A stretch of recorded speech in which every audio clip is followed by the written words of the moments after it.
Hi, I just wanted to go over the instructions here for the sponge comparison assignment.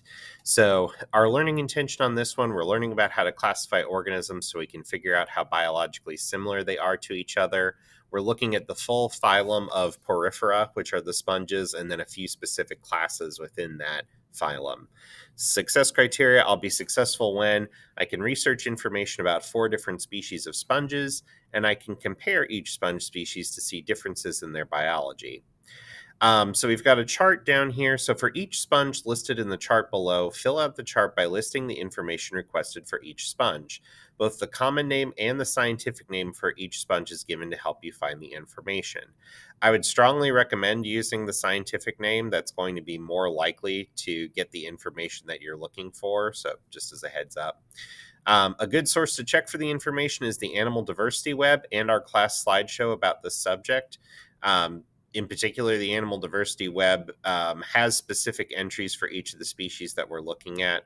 And then once you're done filling out the chart, you've got a couple of reflection questions.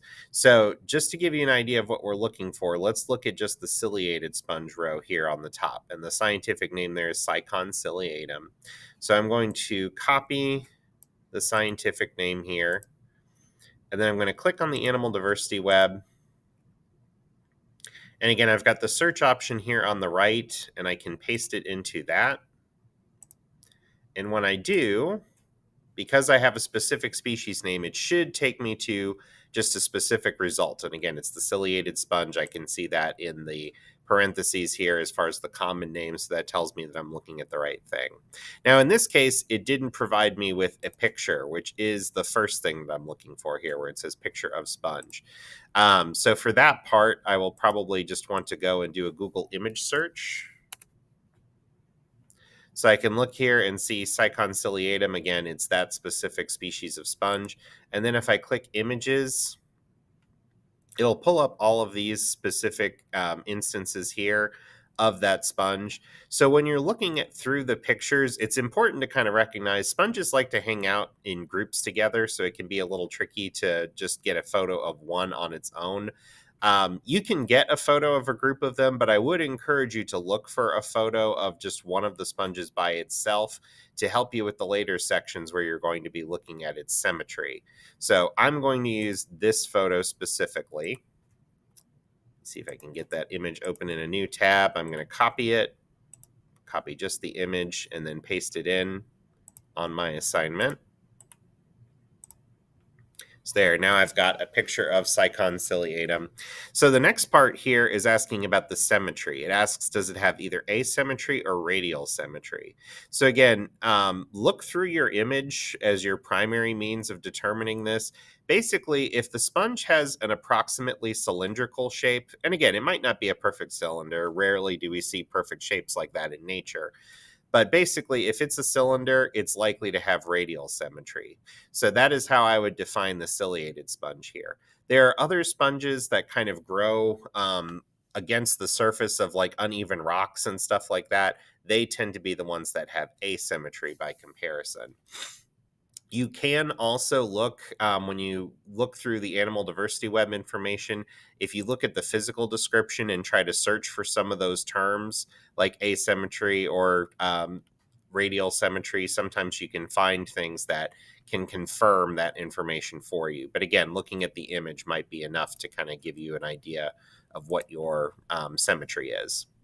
We also want to know the class for each specific sponge. So again, if I'm looking at the information on the Animal Diversity Web, here's the classification info here on the right. So again, when I look at the class here, it's Calcarea. It's one of the calcareous sponges that are made out of that kind of lime material. Again, calcium carbonate when we're talking about that. So for the class, I would put Calcarea down for this row. It's going to be either Calcarea, Hexactinolida, or Demospongiae, depending on which sponge it is. And then the very last column just asks, what depth can they be found underwater? And this would be measured either in meters or just the short form of meters, which is M. So again, when you look at the Animal Diversity Web, I would look at either the geographic range or habitat sections. So when you click on that, usually it'll give you some information about their range as far as how far down in the water you can find them. So, for example, on the geographic range for Cycon ciliatum, it mentions they're marine sponges found worldwide, usually in shallow water, but rarely more than 150 meters deep. So again, I know it's more than just one clear number, but that's how it'll work for a lot of these species. You can basically say here, as far as what depth can they be found underwater, anything less than 150 meters would be an acceptable answer for that. So then when you're done filling out the chart, you've got 2 reflection questions down here. What do you notice that all the example sponges have in common? Think about some of the common characteristics of sponge we mentioned in class. So again, think back to that class slideshow of what is a sponge and just all of the features that sponges share together. And then 2, what do you notice that is different between all the example sponges? Observe what you notice as far as the images of them, maybe differences in their symmetry, or when you think about the different classes of sponges, what makes them different from one another? Again, think back to our slideshow about what made those classes distinct. Or again, think about the habitat, the depth that they can be found underwater. I'm sure through your research in this one, you should be able to find some differences between your sponges.